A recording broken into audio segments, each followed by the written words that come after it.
Se você ainda não viu as aulas anteriores, dá uma olhadinha nos vídeos, porque a gente já começou com conteúdo de química, certo? Vimos a introdução, os primeiros fundamentos da química, conhecemos um pouco sobre os estados físicos da matéria, suas transformações. Na segunda aula a gente deu uma olhada na evolução dos modelos atômicos, as partículas que constituem esses modelos e terminamos por ver distribuição eletrônica, beleza? Hoje a gente vai dar continuidade com a matéria, vendo um pouco sobre a tabela periódica. E se você está chegando agora, preste atenção porque esse assunto é essencial para a disciplina como um todo. Envolve várias coisas que mais à frente a gente vai precisar para entender melhor, beleza? Então vamos lá.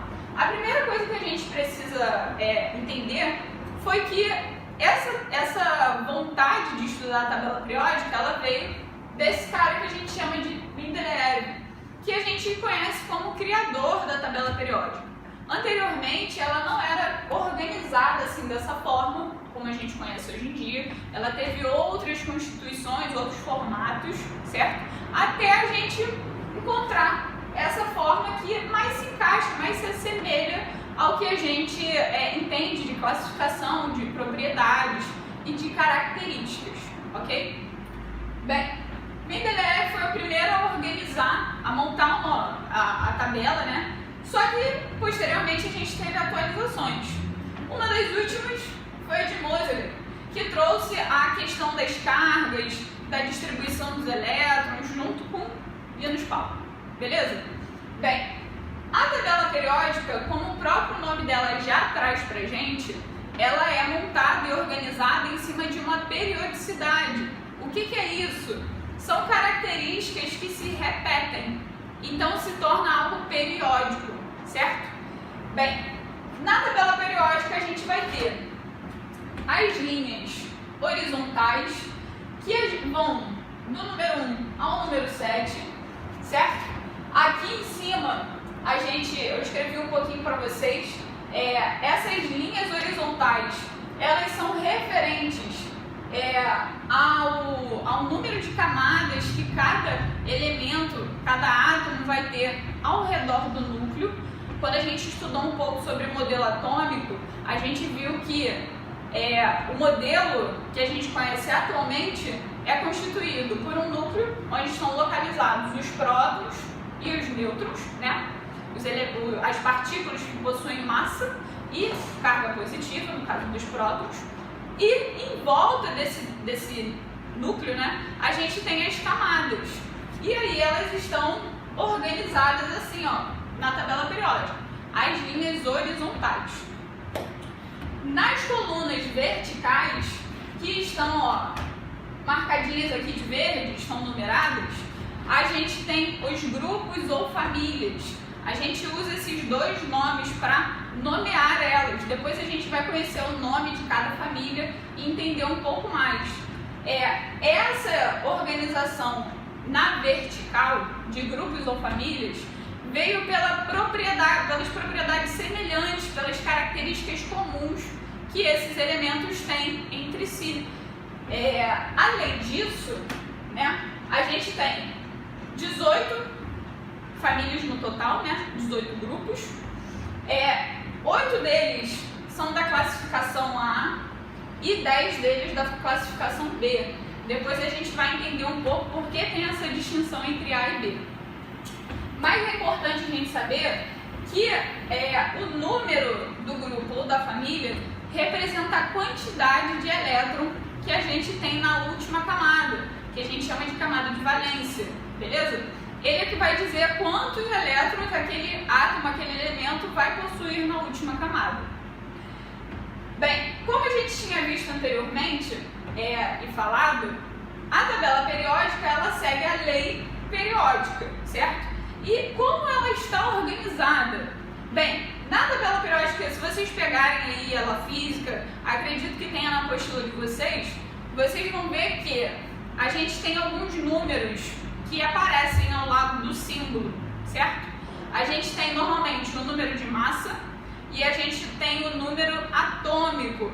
relembrando que a gente já conheceu sobre o número atômico, é o número de prótons que existe no átomo, ou seja, naquele elemento, beleza? Esse número vai dar essa organização. A tabela periódica ela é organizada de forma crescente ao número atômico. Quando Mendeleev começou a estudar e a organizar, ele achava que a organização tinha que ser através do número de massa. Só que depois, estudos mais à frente, Moseley viu que não. Viu que a gente tem que considerar, na verdade, são os números atômicos, os números que representam os prótons, certo? E que acabam representando os elétrons também, já que os elementos químicos da tabela periódica estão no seu estado fundamental, ou seja, estão neutros e possuem a mesma quantidade de prótons e de elétrons, ok? Então, a organização e a classificação da tabela periódica ela é feita de forma crescente ao número atômico. Se vocês derem uma olhada aí, ela começa aqui no hidrogênio, número atômico 1, pula aqui para a primeira fileira, ó, seguindo o hélio, número atômico 2, voltando lá para a camada 2, lítio 3, berílio 4, bromo 5 e assim por diante. Bromo não é boro. E assim por diante. Vocês vão ver que o que cresce é o número atômico, ele vai em sequência, ok?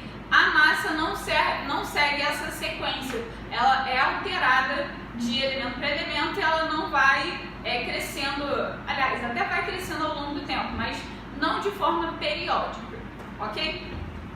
Bem, outra coisa que a gente tem de interessante aqui dentro da tabela, a gente tem outros tipos de classificação, certo? Mas a primeira coisa que a gente vai ver é que existem duas séries que ficam localizadas embaixo da tabela periódica. Professor, o que é isso? De onde que surgiu? Isso faz parte da tabela periódica?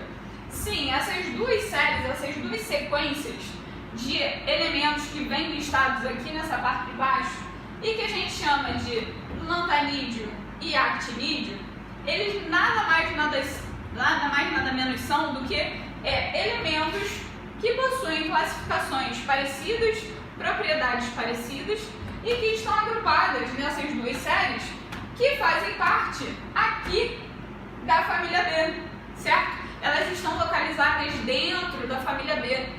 Só que, como seriam muitos átomos, muitos elementos para serem listados, eles colocam como se fossem gavetinhas, é como se fosse um arquivo. Você puxa e vem aquele monte de arquivo dentro. Essas gavetinhas, elas representam essas duas séries que tem vários elementos dentro delas. Beleza, pessoal? Mas elas fazem parte da tabela periódica e especificamente aqui na família B. Ok? Bem, com essas informações que a gente viu até agora, é possível a gente obter algumas informações. E aí eu trouxe dois exemplos que acontecem muito e caem muito em prova e que é legal da gente ver logo. Bem, no primeiro exemplo ele fala que a gente tem o elemento sódio, certo? Que faz parte da tabela periódica e que é representado pelo símbolo Na. Então a gente tem que dar as características do sódio. Então vamos analisar ele. Bem, se a gente olhar aqui na tabela periódica, a gente vai ver que o sódio está aqui, ó, no período 3, certo? E na família 1A. Então, o que isso quer dizer? Isso quer dizer que ele está no terceiro período e família 1A. Agora, além disso, o que eu posso dizer? Eu posso dizer que o sódio, ele tem três camadas e um elétron na última camada.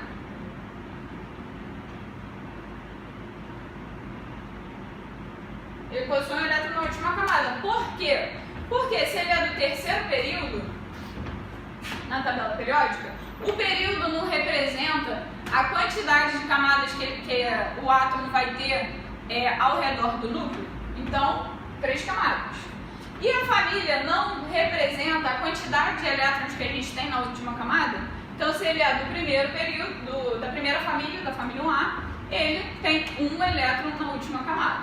Se eu fosse representar isso através de um desenho, eu poderia dizer o seguinte: eu tenho aqui o meu átomo de sódio, meu núcleo do sódio, e quando eu tenho 3 camadas, eu tenho isso aqui, ó, ao redor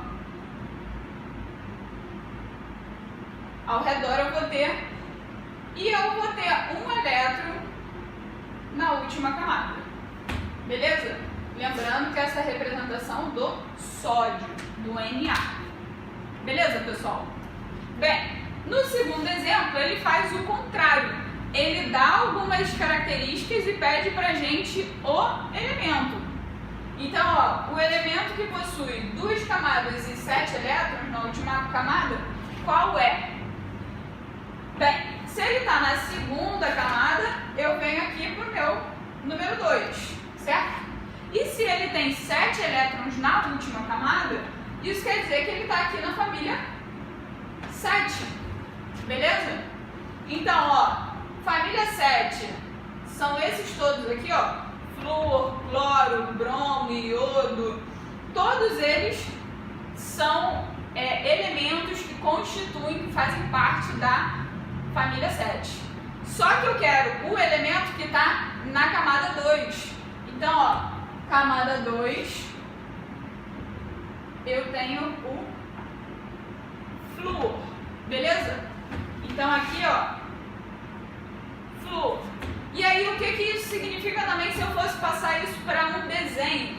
Isso significa que eu tenho o núcleo do flúor e como eu tenho 2 camadas, eu tenho isso aqui, 2 camadas. Na última camada eu tenho 7 elétrons. Então na última camada do flúor eu vou ter 1, 2, 3, 4, 5, 6 e 7. Tudo isso de elétron. Beleza, pessoal? Dúvidas? Se tiverem dúvidas, vão mandando aí embaixo nos comentários ou lá no portal que a gente vai tirando ao longo da semana, beleza? Bem, dando continuidade a esse conteúdo, eu falei para vocês que a gente tinha mais de uma forma de classificar a tabela periódica. Uma outra forma que a gente tem é com relação aos elementos. A gente tem dentro da tabela periódica elementos que a gente considera representativos e elementos que a gente considera de transição, transitórios, ok? Qual é a grande diferença entre um e outro? Bem, os elementos representativos, eles têm uma complexidade mais baixa, ou seja, os elétrons mais energéticos, as últimas camadas, elas estão localizadas nos subníveis S e P. Os subníveis a gente também estudou na aula passada, então se você não está lembrando, se você ainda está com dúvida, dá uma olhadinha na aula passada para tirar elas, beleza? Bem, e os elementos de transição são mais complexos, e daí os elétrons estão localizados nos subníveis D e F. A gente aqui nesse desenho consegue ter uma dimensão de como fica essa classificação. Então aqui, ó, se a gente parar para pensar, subníveis S e subníveis P ficam exatamente nas famílias A, certo? Tudo isso daqui, ó, 3A, 4A, 5A, 6A, 7A e 8A. Então, os elementos representativos são os da família A. E os elementos de transição são da família B, porque tanto D quanto F, e aí a gente lembra que o F nada mais é do que as duas séries que ficam listadas embaixo e que fazem parte das minhas gavetinhas da família B. Então, tanto D quanto F fazem parte da família B e que a gente chama de elementos de transição. A gente também pode pensar que, quando são elementos de transição, eles estão aqui, ó, bem no meio da tabela periódica, certo? Outra coisa importante sobre os elementos de transição, a gente vai ter dois tipos, os de transição externa e os de transição interna. Qual é a diferença entre eles? A gente não viu que essas duas séries estão localizadas aqui, em gavetinhas, dentro da família B? Como elas estão dentro dali, elas são de transição interna. E toda a outra parte, todos os outros elementos que ficam do lado de fora, são de transição externa. Ok, pessoal? Bem, essa parte aqui a gente também finalizou. Se vocês também tiverem dúvidas, mandem aqui. Essa parte é um pouco mais chatinha, mas ela também cai bem menos do que os outros conteúdos.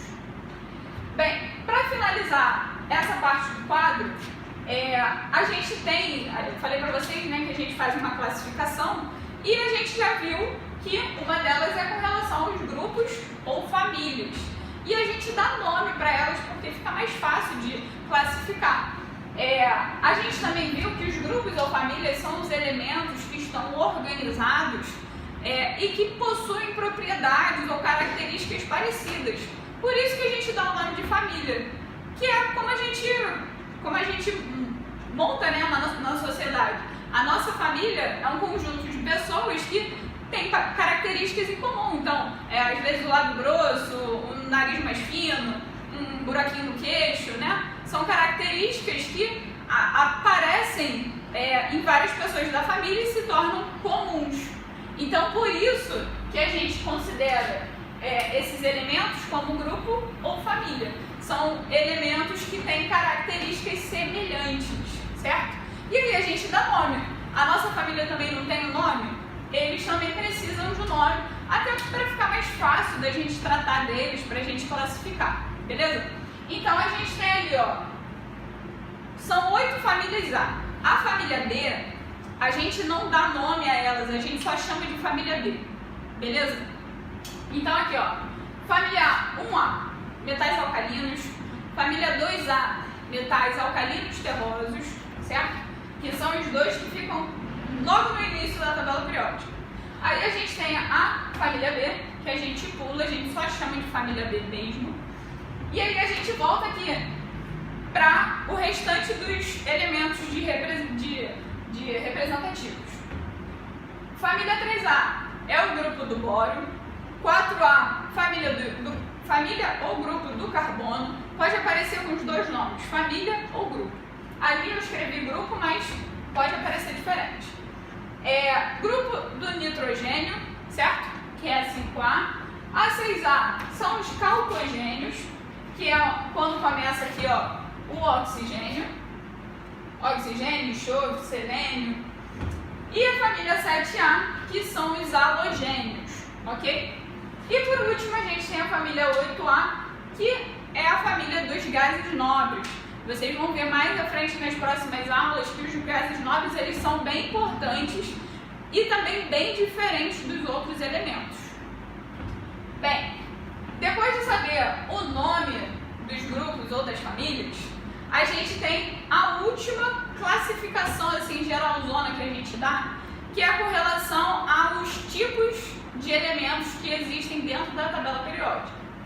A primeira classificação, e a classificação onde a gente mais possui elementos, é o que a gente chama de metais.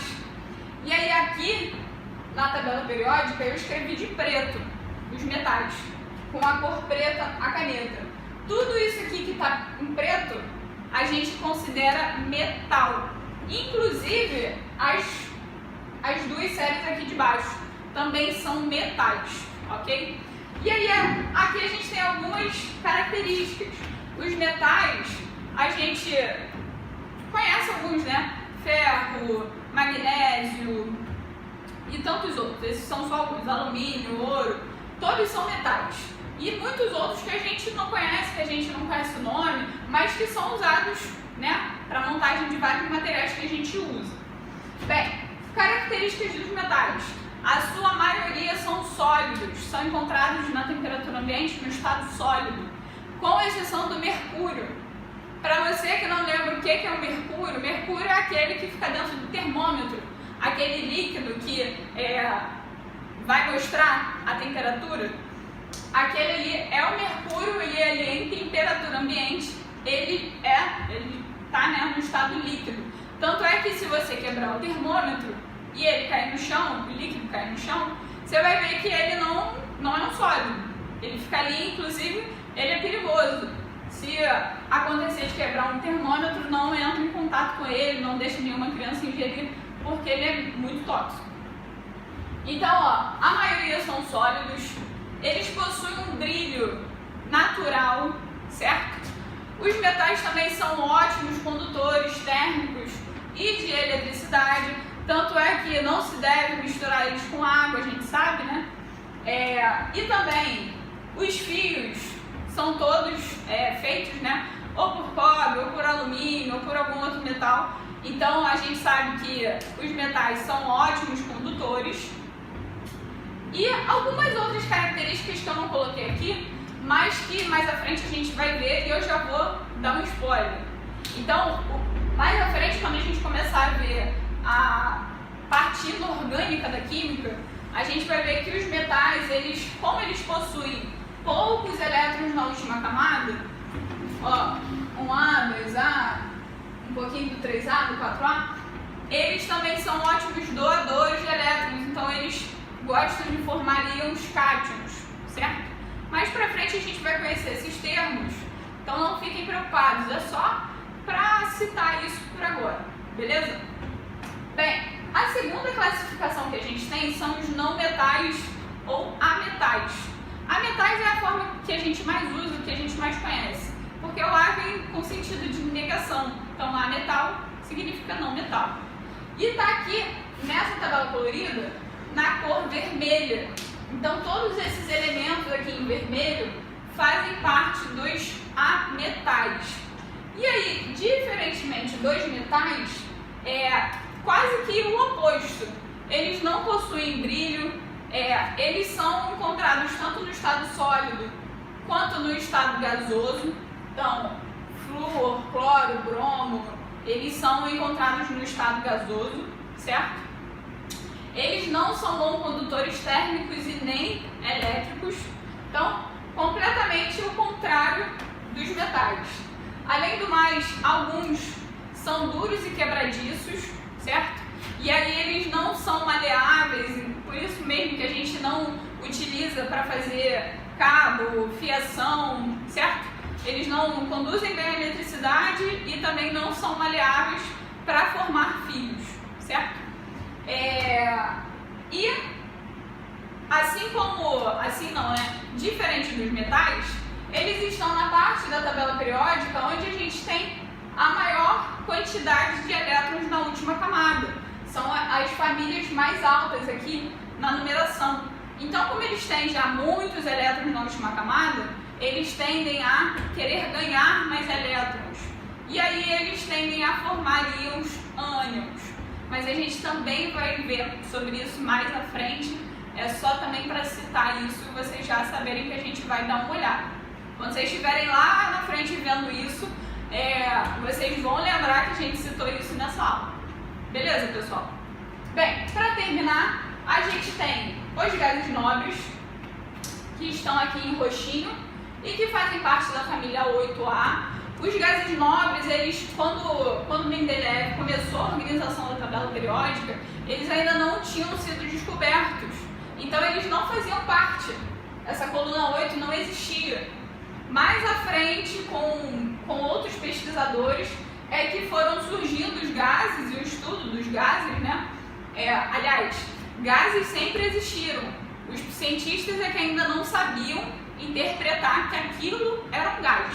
Então, quando eles entenderam que aquela substância era gasosa, é que eles começaram a ver, não, precisamos encaixar ela em uma organização na tabela periódica. E aí surgiu a coluna 8A, certo?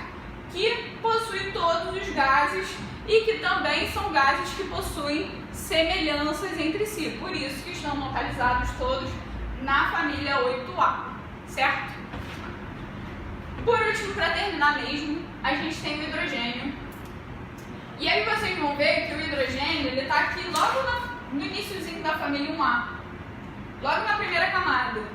Só que o hidrogênio, em algumas tabelas periódicas, ele aparece até isolado, sem estar aqui na família 1A, porque na verdade ele não faz parte da família. O hidrogênio é o único elemento que não possui características semelhantes com nenhum outro. Então ele não é considerado da família 1A. Mas, por ser um pouco mais parecido, por ter um elétron só na última camada, por ter uma camada só, ele fica localizado ali. Mas ele não faz parte da família 1A, ok? Então ele não é um metal, ele não é encontrado no estado sólido, ele não conduz bem a eletricidade. Beleza, pessoal? Bem, por hoje é só. Se tiverem dúvidas, mandem aí embaixo nos comentários ou lá no portal do Super Concurso, que a gente está sempre de olho para ajudar vocês, beleza? Hoje a gente vai dar continuidade ao nosso conteúdo de Química, certo? Na aula passada, a gente estava vendo um pouco sobre tabela periódica. Nós vimos como ela foi construída, como foi a organização dela, começando por Mendeleev, que foi o grande criador, o grande pensador dela, certo? E o desenvolvimento dela através do tempo. A gente também deu uma olhada nas famílias, como foi essa construção, como aconteceu essa organização, e o que eu quero trazer para a aula de hoje é esse conceito da lei periódica, que a tabela segue, né? Esse nome, a gente viu também o conceito na aula passada, que se deu porque algumas propriedades, elas acabam se repetindo ao longo da tabela. A gente viu que a construção dela e a organização dela, como a gente conhece atualmente, ela funciona da seguinte maneira: o crescimento do número atômico é o que determina, né, essa ordem, essa organização. Além disso, a gente tem as propriedades dos elementos, que fazem toda a diferença e que a gente usa muito. Explicam várias coisas, explicam por que cada elemento está organizado nas suas famílias, nos seus períodos, beleza? E hoje a gente vai dar uma olhadinha nisso. Bem, a gente tem dois tipos de classificação dentro das propriedades. A gente tem as propriedades aperiódicas, que são aquelas que não têm uma definição, né, da sua repetência. Então elas acabam não sendo tão regulares quanto as outras. E aí a gente tem como exemplo a massa atômica, que vocês vão ver, pegando a tabela periódica, que a massa atômica ela sempre aumenta, mas ela não tem uma ordem específica e definida disso, certo? Não é sequencial, não é de 2 em 2, ela só aumenta de forma espontânea, sem mostrar nenhuma regularidade. A gente também tem a dureza, o calor específico, volume, densidade. São propriedades que todos os elementos químicos possuem e que eles acontecem de forma desregulada, certo? Além das propriedades aperiódicas, a gente também tem as propriedades periódicas, que são aquelas que têm uma frequência na repetição, que são as que a gente vai estudar hoje. Então a gente tem aí o raio atômico, afinidade eletrônica, energia de ionização, beleza? Então, vamos lá, vamos começar. Bem, primeira propriedade que a gente vai dar uma olhada é a propriedade do raio atômico. Aí, essa palavra raio já remete a gente direto para a matemática. Vocês já devem estar lembrados de estudar isso na matemática. Olhando de forma matemática e química ao mesmo tempo, como que funciona o raio atômico? O raio atômico vai ser a metade da distância entre os dois núcleos de um átomo igual. Então peguei aqui, ó, um exemplo qualquer, não coloquei, não dei nome de átomo nenhum, de elemento nenhum. Peguei dois átomos iguais, eles têm que ser iguais para a gente conseguir medir essa distância corretamente. E cada elemento vai ter o seu próprio raio atômico. Então aqui, ó, dois átomos iguais, E a distância entre os dois núcleos a gente chama de Dzinho, certo? O raio atômico vai ser exatamente a metade dessa distância. Então, ó, raio atômico é igual a Dzinho dividido por 2. Essa é a fórmula. Não se preocupem porque isso não é cobrado de forma matemática, é só uma explicação para vocês visualizarem melhor o que a gente está falando. Olhando assim, vocês podem se perguntar, pô, professora, mas se o Rzinho é igual a Dzinho dividido por 2, não é mais fácil falar que o raio atômico é a distância entre o núcleo e a última camada da eletrosfera? A gente até pode pensar dessa forma, só que a gente sabe que quando a gente está falando de átomo, a eletrosfera ela não é uma coisa fechada, é uma nuvem. Então ela não tem borda e ela pode se contrair e expandir, porque aquilo ali é um gás, certo? Então a gente não, quando a gente não tem um limite definido, aquilo ali pode variar a qualquer momento. Por isso que o momento escolhido para a gente identificar e fazer a medição do raio é quando ele está fazendo uma ligação com um átomo semelhante a ele, certo? Por isso que é importante eles serem iguais, porque eles vão estar ali com a mesma quantidade de camadas, as mesmas quantidades de elétrons, beleza? Bem, no Sistema Internacional de Medida, que é o SI, que eu repeti essa sigla em outro lugar, vocês já devem ter conhecido, estudado em física, em matemática, o raio é medido em picômetro, que não é uma unidade de medida muito conhecida, a gente não usa, e na verdade isso daqui é tudo feito experimentalmente, porque vocês sabem que o átomo é uma coisa muito pequena, muito pouco estudada ainda, a gente nem alcançou a tecnologia suficiente para chegar além, digamos assim. Bem, mas é medido em picômetro, e o picômetro é aproximadamente igual a 10 elevado a menos 12 metros. Então, você tira isso daqui da notação científica, vocês vão ver o quão pequeno é isso, certo? Mas isso daqui é só a carga de conhecimento. Normalmente, quando se fala de raio atômico e se cobra isso em prova, não se vem na forma de matemática, e sim em outros formatos que a gente ainda vai dar uma olhada. Inclusive, essa parte aqui de baixo eu vou deixar pra gente ver depois que eu terminar de falar sobre raio atômico como um todo, beleza? Bem, o raio atômico ele vai crescer de acordo com o crescimento das camadas. A gente viu aqui na aula anterior, voltando aqui para a nossa tabela grande, que os períodos, que são as linhas horizontais da tabela periódica, elas definem para a gente a quantidade de camadas que cada elemento vai ter, certo? Então, conforme a gente vai descendo na tabela periódica, a gente vai aumentando a quantidade de camadas, beleza? Se ela vai aumentando a quantidade de camadas, isso quer dizer que ao redor do núcleo, aquilo ali vai aumentando. É como se fosse uma cebola. A cebola não tem camada? Você tira uma, duas, até chegar no núcleo dela, beleza? É igualzinho. E aí, ela cresce de cima para baixo, porque está aumentando o número de camadas, e cresce da direita para a esquerda, de quem vocês estão olhando, né? Porque a gente tem uma diminuição dos elétrons. A gente viu na última aula também que a família 1A e 2A, elas têm menos elétrons do que as outras, certo? Uma vez que o número das famílias representa a quantidade de elétrons que a gente tem na última camada. E aí, como que isso daí interfere? Como que a quantidade de elétrons vai interferir no raio atômico? Bem, vamos pensar comigo. O elétron, ele é a carga negativa do átomo, certo?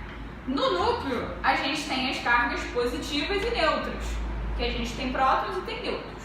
Então, se a gente tem muitas camadas e a gente tem poucos elétrons, na última camada, essa força de atração que existe entre carga positiva e negativa, que vocês também já devem ter visto em física, né? Os opostos se atraem, então a carga negativa e a carga positiva, elas estão sempre tentando se aproximar, mas como a gente tem muitas camadas e poucos elétrons na última camada, a gente acaba tendo um maior espaço, essa força não é tão grande, então as camadas ficam bem maiores, beleza? Por isso que quanto menos elétrons a gente tiver e quanto mais camadas a gente tiver, maior vai ser o nosso raio atômico. E aí, só para deixar bem claro, porque eu não sei em que lado que isso vai aparecer, aqui seria a família 1A e aqui seria a família 7A, beleza? Essa daqui é só uma representação básica da tabela periódica, beleza?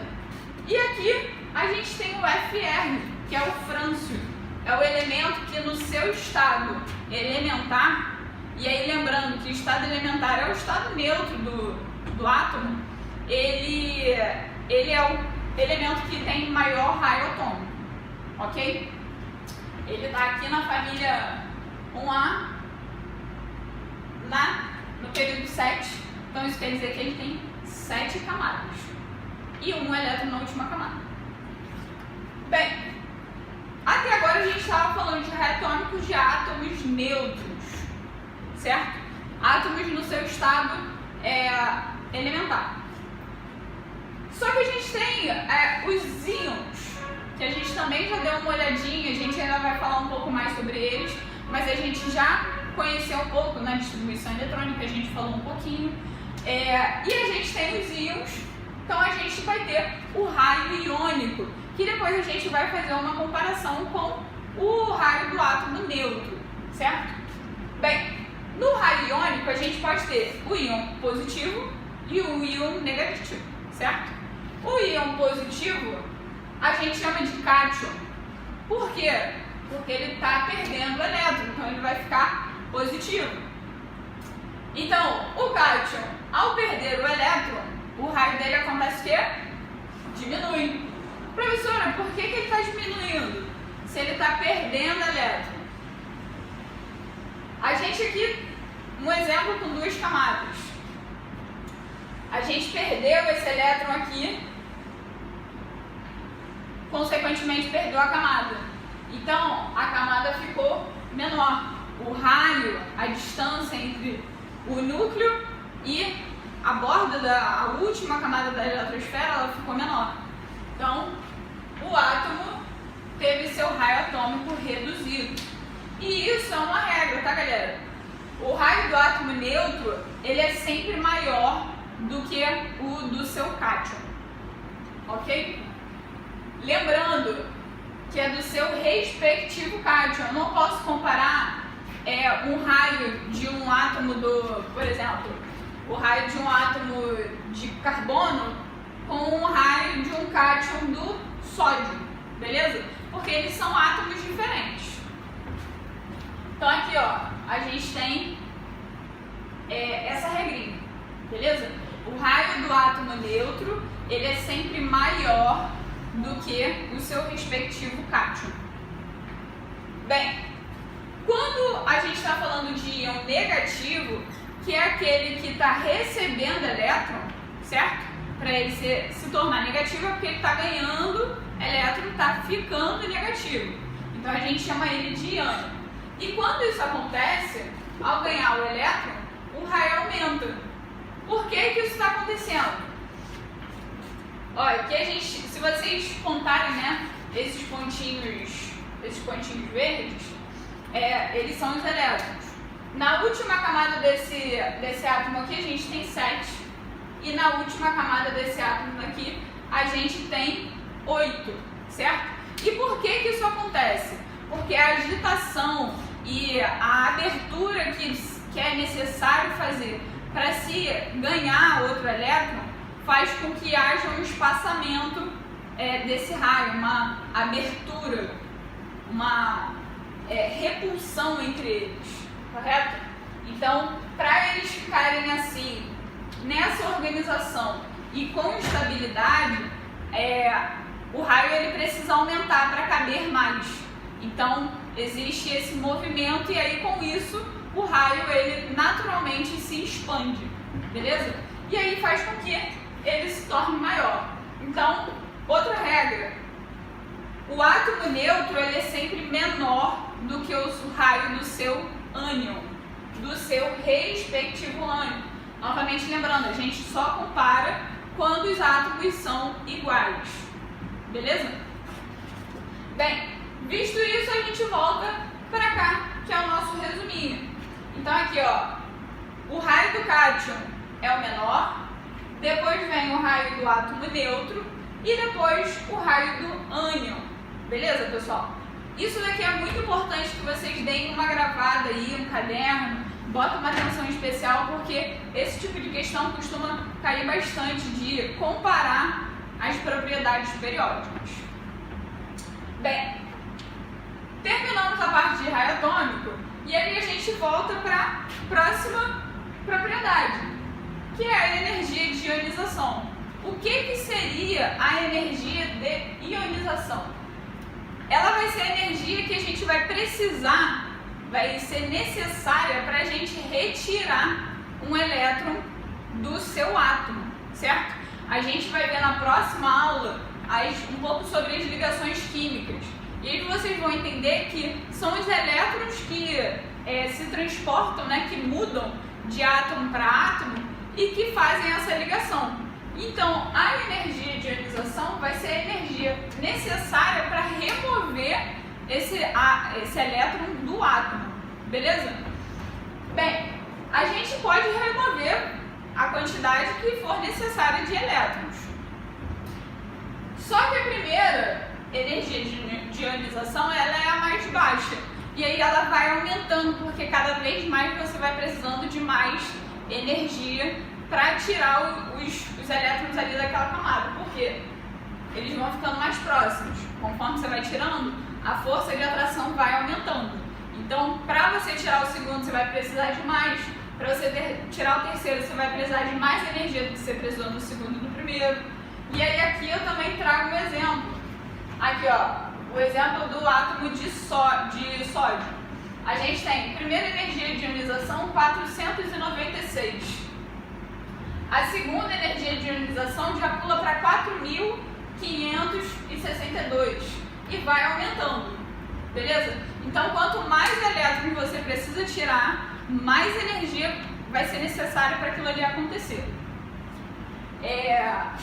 Voltando um pouco para a parte das setas e como isso vai acontecer, essas setas, na verdade, são só um artifício que a gente usa para conseguir ficar mais fácil o entendimento. Bem, se a energia de ionização é a energia necessária para a gente remover aquele elétron, né, do átomo, ele vai crescer conforme a gente vai aumentando as camadas, né? E conforme a gente vai subindo, quanto menos camadas e mais elétrons, isso quer dizer que os elétrons estão muito próximos do núcleo, certo? Então, por exemplo, aqui, ó, vou usar o exemplo do hélio. O hélio ele tem o núcleo e ele tem duas camadas. Beleza? Nisso daqui ele tem 2 elétrons. Ok? Isso daqui está tão perto, porque eu só tenho 2 camadas. Esses 2 elétrons estão tão perto, aliás, eles estão tão perto um do outro que aquela energia ali para você separar tem que ser muito alta logo de início. Beleza? E aí, conforme for, vai ser mais alto ainda. No Sistema Internacional de Medidas, o que a gente usa é o kJ por mol, que é uma unidade de medida que a gente ainda vai usar muito, mas que, por enquanto, ela não faz tanta diferença. Esses valores aqui, eles também são obtidos experimentalmente, galera. Isso daí não é uma coisa que vocês precisem gravar, que vocês tenham que ter na cabeça. Isso daqui vai ser dado, se cair por acaso alguma questão sobre energia de ionização, isso daí é dado como dado da questão, né? E aí vocês só precisam saber analisar, beleza? Bem, por último não, como terceira propriedade, a gente tem a afinidade eletrônica, que vai ser não parecida, mas a ordem ali das setas elas são iguais. Na afinidade eletrônica, a gente vai medir a quantidade de energia que vai ser liberada quando esse átomo ele recebe um elétron. Então, em cima na energia de ionização, é a energia que a gente precisa para remover esse elétron, e na afinidade eletrônica é a quantidade de energia liberada quando o átomo recebe o elétron. Eu não sei se vocês lembram, mas na última aula, quando a gente estudou um pouco sobre algumas propriedades, a gente viu sobre os postulados, né? A gente viu as energias que são necessárias para a gente pular o elétron de camada. E se vocês viram, vocês lembram que eu falei sobre fogos de artifício, que os elétrons, eles quando recebem uma energia, eles conseguem absorver aquela energia e pular de camada, para camadas mais externas.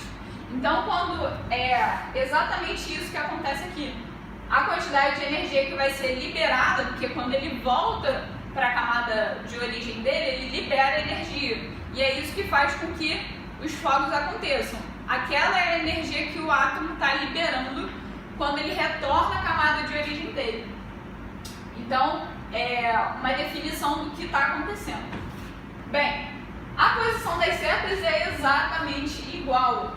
Quanto maior a quantidade de elétrons na última camada e menor for a quantidade de camadas, isso quer dizer que os elétrons eles estão muito próximos do seu núcleo. Se a gente for olhar, por exemplo, aqui o caso do cloro, que é o elemento que tem maior afinidade eletrônica, a gente vê que o cloro está na camada 3, aqui ó, vindo pra cá, o cloro está na camada 3 e ele possui 7 elétrons na última camada, certo? Então são muitos elétrons próximos ali da carga positiva e a carga negativa. Então a energia que aquilo ali libera é muito grande, beleza? Bem, vocês poderiam me perguntar, não sei se surgiu essa dúvida aí, mas, por que o átomo, o elemento de maior afinidade eletrônica é o cloro, que está aqui no terceiro período, e não o flúor, se a seta cresce para cima? Porque experimentalmente foi constatado de que o flúor ele tem menor afinidade eletrônica do que o cloro. Não se sabe porquê, não se sabe o motivo, a gente só sabe que é uma exceção. Beleza? Bem, e agora sim, a última propriedade que a gente vai ver, uma das mais importantes, essa e a de raio atômico são as que mais caem disparado, que é a eletronegatividade. Algumas tabelas mostram esses valores, outras não, certo? Mas tem como a gente descobrir sem saber os valores. A eletronegatividade vai ser a tendência que o átomo vai ter em atrair os elétrons para perto dele. Então essa tem tudo a ver com o raio atômico, só que é ao contrário. Então, quanto menor o raio atômico, maior vai ser a tendência de atração. Por quê? Novamente o que a gente estava falando antes. Quanto mais próximo o meu núcleo, que tem as cargas positivas, estiverem da minha eletrosfera, da minha última camada, que é onde eu tenho as minhas cargas negativas, porque é onde os elétrons ficam, maior vai ser essa atração, e aí maior vai ser a tendência de atrair os elétrons para próximo do núcleo, beleza? Por isso que aqui nesse caso, o elemento flúor é o mais eletronegativo, porque se a gente for ver, o flúor ele tem o núcleo e ele tem duas camadas apenas. Porque, ó, voltando para o meu quadro, o flúor está aqui na família 7A, então ele tem 7 elétrons na última camada, e ele está na camada 2, então ele só tem 2 camadas em volta do núcleo. E aí, ó, eu tenho 1, 2, 3, 4, 5, 6, 7. São 7 elétrons que estão muito próximos uns dos outros, beleza? Então, ó, crescimento da esquerda para a direita, aliás, da direita para a esquerda, para maior quantidade de elétrons na última camada, ou seja, conforme o número de família sobe, e de baixo para cima, beleza? Quanto menos camadas, melhor. E aí vocês podem estar me perguntando, mas professora, isso daqui é igual a isso daqui. Por que aqui embaixo a gente tem o flúor como sendo o elemento mais eletronegativo, e aqui em cima você marcou o hélio como sendo o elemento que tem maior energia de ionização? Pelo fato que a gente tinha visto antes, ó, os gases nobres, a gente vai ver quando a gente falar sobre ligações químicas, os gases nobres, eles são estáveis, eles não precisam fazer as ligações para se manterem estáveis, eles naturalmente já têm uma estabilidade. Então, eles não têm essa tendência em atrair os elétrons do seu núcleo, certo? Essa movimentação ela não acontece. Por isso que aqui o elemento mais eletronegativo é o flúor, e lá em cima a energia de ionização, a maior delas é a do hélio, porque ali os gases nobres participam. Na eletronegatividade eles não participam. Beleza, pessoal? Eu espero que não tenham ficado dúvidas, mas caso vocês tenham, mandem aí nos comentários, a gente está sempre de olho. E qualquer coisa, mandem lá na plataforma do curso também, que a gente está sempre dando uma olhada, tentando ajudar vocês. Tá bom? Bem, galera, dando continuidade ao nosso tema de tabela periódica e de classificação, propriedades, agora a gente vai dar uma olhada no conteúdo que vem logo a seguir, que tem tudo a ver com o que a gente tem visto, beleza? As ligações químicas. Cara, as ligações químicas é tudo de mais essencial que a gente pode entender sobre química. Porque nada que exista, nada que a gente coma, nada que a gente fabrique conseguiria ser realizado sem as ligações químicas. Elas estão presentes em absolutamente tudo. E entender um pouco mais sobre elas faz a gente até refletir sobre coisas que acontecem e que a gente nem sabia que tinha ligação química ali. Então vamos lá. Bem, a primeira coisa que a gente precisa saber quando a gente fala de ligações químicas é que a gente vai seguir uma regra que é chamada regra do octeto. Porque afinal de contas, por que os átomos, por que os elementos químicos, eles precisam fazer essa ligação entre eles, certo? Bem, primeiro a gente vai começar com esse quadrinho que vocês estão vendo lá, que são dos gases nobres, e que a gente já comentou um pouco quando a gente falou sobre tabela periódica. Os elementos químicos que constituem, né, esse grupo, essa família, são elementos que eles são encontrados naturalmente no seu estado gasoso, né? Porque por isso vem o nome gases nobres, e eles sozinhos eles já se encontram no seu estado elementar e no seu estado estável. Eles têm uma estabilidade muito grande, eles não precisam fazer ligações, então eles são encontrados na sua forma isolada, coisa que não acontece com os outros elementos. Eu acho que eu já comentei aqui durante as nossas aulas que a maioria dos elementos elas precisam dessas ligações porque elas não são encontradas sozinhas. Por exemplo, acho que eu tenho certeza agora, quando a gente falou sobre o ferro, que ele não a gente não encontra uma pedrinha de ferro, eu preciso de ferro para construir isso aqui, tu não vai lá encontra uma pedrinha de ferro, isso não existe. É um mineral que na constituição dele existe ferro. E aí por isso existem aí as mineradoras que fazem essa extração, beleza? Só que é uma coisa que está ali toda junta, é uma matéria orgânica que está toda ligada com outras substâncias, certo? Os gases nobres são os únicos elementos que no seu estado natural são encontrados de forma isolada na natureza, certo? E aí, analisando um pouco deles, né, os cientistas viram que existia um padrão.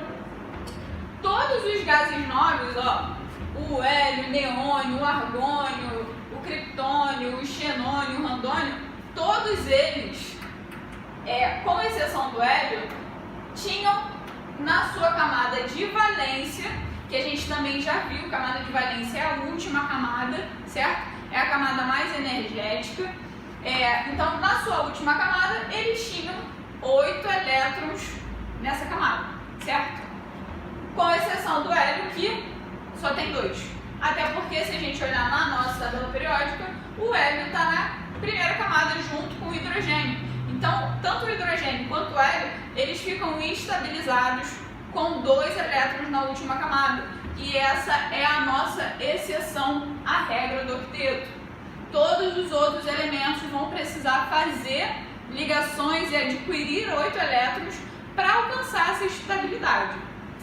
E aí os cientistas estudando, né, durante anos, eles viram que quando os gases nobres eles eram encontrados isolados e de forma estável, eles começaram a ver, não, certamente isso tem a ver com esses 8 elétrons na última camada. E aí surgiu a teoria eletrônica de valência, certo? Ela foi uma das primeiras teorias com relação às ligações químicas, que depois foi aperfeiçoada por Lewis e Langmuir, que a gente vai estudar. Lewis, fórmulas eletrônicas com eles, ácido e base também de Lewis, a gente também vai ver mais à frente. E aí eles chamaram essa regra, essa teoria, né, de regra do octeto. E aí a regra do octeto diz pra gente que os elementos, os átomos, eles precisam fazer ligações a fim de alcançar esses 8 elétrons na última camada para se tornarem estáveis. Então a regra do octeto diz que um átomo ele só vai se tornar estável quando ele alcançar esse número de 8 elétrons na última camada, beleza? E aí surgiram, ó, eu deixei esse espaço em branco pra gente dar uma olhada no seguinte. Eu falei pra vocês, quando a gente viu tabela periódica, que os números da família, eles se referem à quantidade de elétrons que a gente tem na última camada, beleza? Então, o que isso significa de forma eletrônica? Vamos lá. Pegando como exemplo, por exemplo, o nitrogênio, símbolo N, certo? O nitrogênio está aqui na família 5A, camada 2.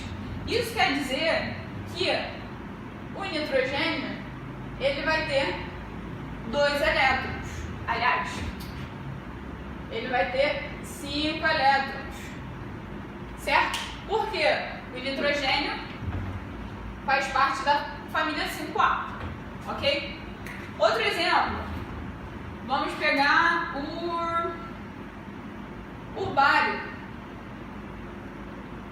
O bário, se vocês forem ver na tabela periódica, ele está aqui, ó, família 2A, sexto período.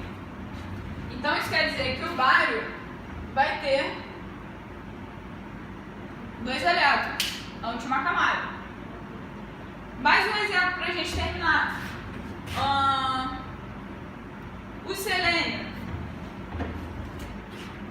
O selênio, que é o Se, ele está localizado aqui na família 6A, certo?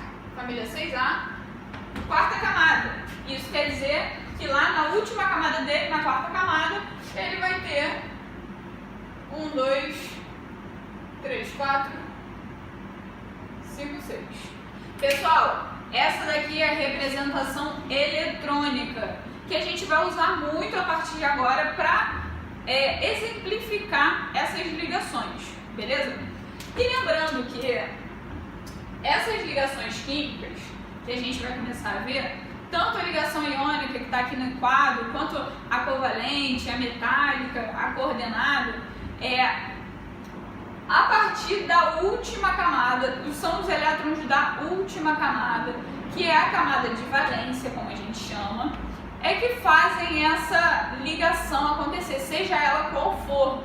Porque você imagina, você para tirar, vamos supor que tá frio, eu tô de camiseta, tô com uma outra camisa de manga comprida e tô com casaco, certo? Para eu tirar a minha camiseta, eu preciso tirar o casaco primeiro, certo?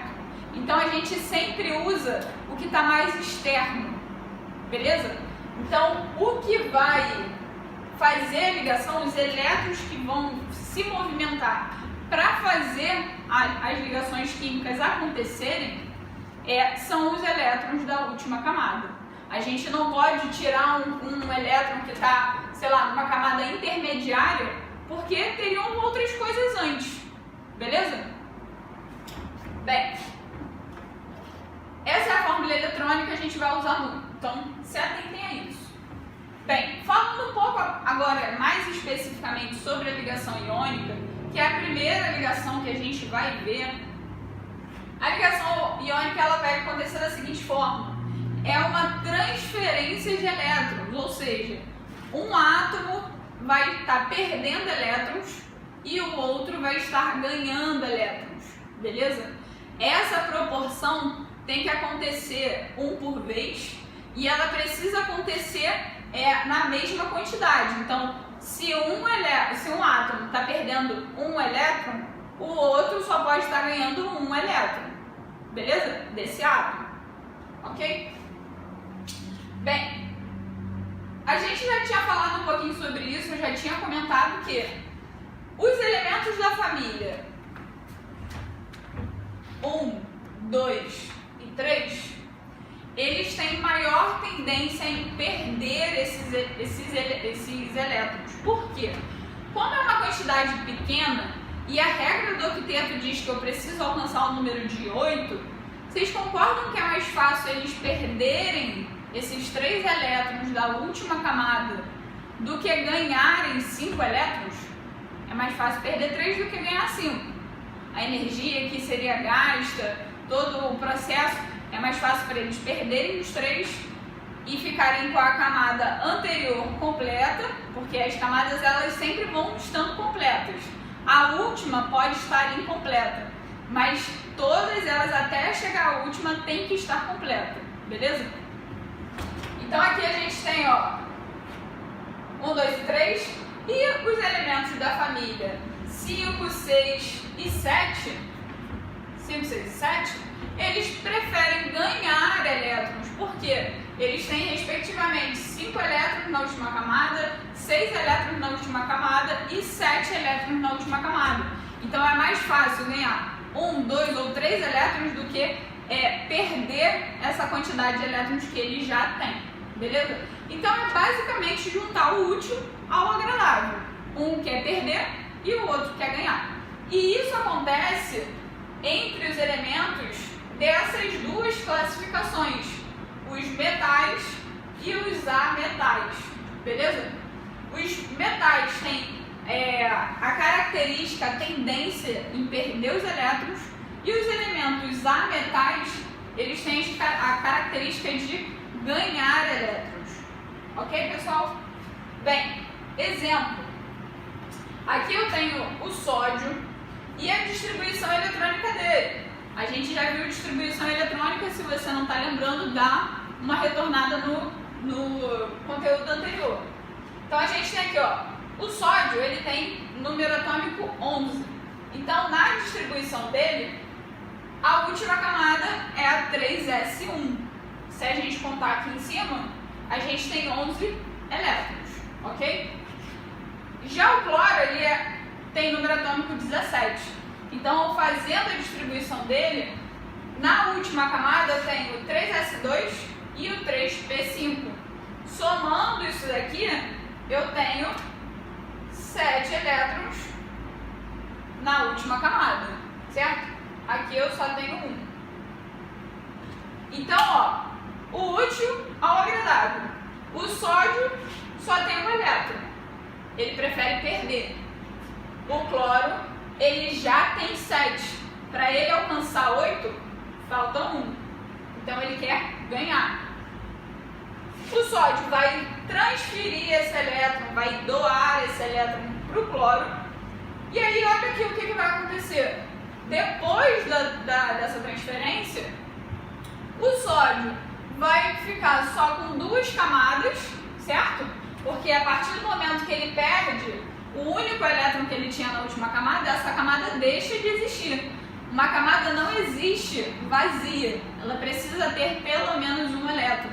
Então, a partir do momento que a gente perde esse elétron, essa última camada deixa de existir. E aí ele passa a ter 2 camadas, e a camada anterior dele, a segunda camada do sódio, já estava completa, porque ela tem que estar. Então, ele já tinha 8 elétrons nessa segunda camada. Já o cloro é o contrário. O cloro, ele precisava ganhar um elétron. Ele ganhou esse elétron e o que aconteceu? Ele alcançou os 8 elétrons para fechar a regra do octeto, para seguir a risca. Beleza, pessoal? Bem, resumindo aqui, usando a representação eletrônica, que é o que de fato a gente usa, a gente tem o sódio que tem um elétron só, porque o sódio é da família 1A, certo? Então, se o sódio é da família 1A, ele só tem um elétron na última camada. O cloro é da família 7A. Se vocês estiverem na dúvida, pega aí a tabela periódica e dá uma olhada. Sódio da família 1A, cloro da família 7A. Então, o sódio tinha um elétron na última camada e o cloro tinha um 7. Lembrando que essas bolinhas verdes são as representações dos elétrons que estão presentes na última camada, beleza? O sódio transferiu o elétron para o cloro e aí olha o que aconteceu. O sódio, perdendo um elétron, ele fica positivo, ele se torna um cátion, certo? Um íon positivo. A gente também já falou sobre isso. O cloro, ele está ganhando um elétron. O elétron é a partícula do átomo que tem a carga negativa.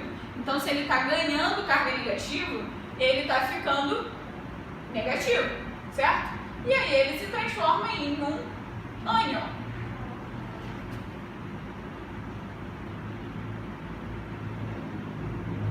Ele se transforma em um ânion. Beleza, pessoal? Bem, só que quando a gente está escrevendo uma fórmula química, e isso vocês vão começar a usar muito a partir de agora, esse aqui, por exemplo, é a representação do NaCl, que é o cloreto de sódio, é o sal de cozinha, que a gente consome todo dia quando vai fazer comida. A gente não mostra as cargas, certo? Como que a gente vai fazer essa fórmula química acontecer? Bem, a fórmula química dos íons das ligações iônicas acontece da seguinte forma. Cátion é o metal que vai perder elétron, certo? O cátion é o metal que vai perder o elétron. E o ânion é o ametal que está ganhando. É o ametal que está ganhando o elétron. Depois da gente ter colocado as cargas correspondentes, o que cada um perdeu, aqui nesse caso, como o sódio só perdeu um elétron e o cloro só recebeu um elétron, é só mais e menos. Mas a gente vai ver um exemplo onde isso pode mudar, beleza? Mas aqui nesse exemplo, cada um só ficou com um. Então, o que acontece? As cargas se cruzam, certo? As cargas do Na e do cloro se cruzam. Só que como é tudo um, a gente fica só com NaCl. Porém, se a gente olhar para cá, para o cátio e para o ânion, o valor que for aqui de X vem para baixo no ânion e o valor que for aqui de Y vem para baixo no cátio. Deixa eu mostrar de forma mais clara e mais exemplificado isso. Aqui a gente tem como exemplo o cálcio e o cloro. Se a gente olhar lá na nossa tabela periódica, o cálcio ele está na família 2A, certo? Família 2A. E o cloro, como a gente já viu, está na família 7A, beleza? Isso quer dizer o que, galera? Que o cálcio ele tem 2 elétrons. Se ele é da família 2A, ele tem 2 elétrons. E o cloro, a gente já viu que ele é da família 7A, então isso quer dizer que ele tem 7 elétrons na última camada, certo? O cálcio ele vai doar, ele vai transferir um desses elétrons. Vou até fazer a setinha aqui diferente. Deixa eu mostrar a setinha direto do elétron. Então, ó, ocorreu a transferência. Só que o que está acontecendo, galera? O cálcio, ele precisa perder esses dois. Para ele não interessa perder só um. Porque se ele perder só um, ele continua com um elétron na última camada. Ele ainda não atingiu a camada de valência dele com 8, certo? Então ele precisa perder esses 2 elétrons. Só que o cloro, ele só pode ganhar um elétron, não cabe mais, certo? Então o que vai acontecer nessa situação? A gente vai precisar de mais um cloro. E aí a gente vai colocar de novo 7 elétrons na última camada. Beleza? E aí sim a gente vai poder transferir, ó, o outro elétron para o cloro. Então, ó, perceberam a mecânica? O cálcio precisava perder 2 elétrons, mas o cloro só podia ganhar um. Então, quando isso acontece, a gente precisa colocar quantos cloros forem suficientes para fazer essa ligação acontecer. Feito isso, o que vai acontecer? Eu vou ter o cálcio 2+, porque ele perdeu 2 elétrons, certo? E eu vou ter o cloro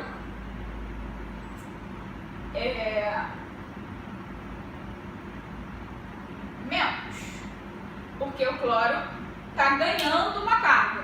Por enquanto a gente não está falando de quantidade. O cálcio perde 2 e o cloro ganha 1 elétron, beleza? Olha só o que vai acontecer. A gente vai cruzar essas cargas. E aí quando eu cruzar, o meu cálcio, ele fica um normal, porque isso daqui era um menos, tá? Quando eu coloco só menos é porque é só uma carga. E o cloro, ele vai ficar 2. Então a fórmula química é CaCl2. Beleza, pessoal? Esse 2 indica que eu preciso de 2 cloros para fazer o Ca aproveitar e chegar à sua regra do octeto. Pessoal, eu espero ter tirado dúvidas de vocês. Caso não tenha ficado tudo esclarecido, mandem aí nos comentários, a gente está sempre de olho.